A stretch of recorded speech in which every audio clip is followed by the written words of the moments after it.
السلام علیکم ورحمت الله وبرکاته. هر چاته چې الله مخاد آباد او خوشاله لرا،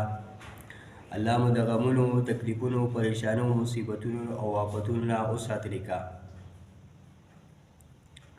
ډېر زموږ وروڼه خویندې هغوی په دې خبره باندې پریشانه دي، په دې خبره باندې خفه دي چې د هغې اولاد نه کېږي او هغې د اولاد د حصول دپاره خپلې پیسې هم لګوي، خپل مال دولت هم لګوي او مختلف قسمه علاجونه د ډاکټرانو نه، د حکیمانو نه هغه کوي، د هغې دپاره ډېر وظایف هم کوي او ډېر ستړي هم کوي، ډېر پریزونه هم کوي، خو هغوی ته الله جل شانه دغه نعمت نه ورکړی او هغوی په دې کوشش کوي چې په څه ذریعې سره هغې ته الله جل شانه اولاد ورکړي. نو که چېرې تاسو هم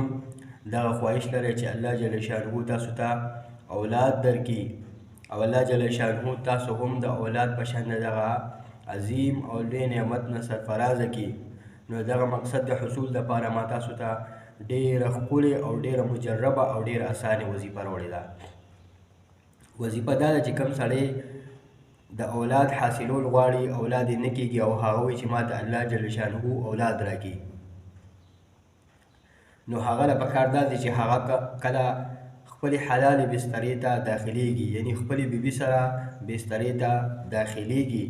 نو د هغې نه مخکې دی د الله جل شانه دا لفظ المتکبر دا لس پیرې وایي، د الله جل شانه دا صفتی نوم المتکبر دا د روزانه لس پیرې وایي. کله چې خپلې بیبي سره بسترې ته داخلیږي نو دا لفظ دی لس پیرې وایي، روزانه دی دا لفظ وایي لس پیرې. نو انشاءالله تعالی الله جل شانه به د دې لفظ په برکت سره دغه انسان ته اولاد ورکړي او الله جل شانه به دغه انسان ته د اولاد په شان دغه عظیم نعمت دا ورکړي.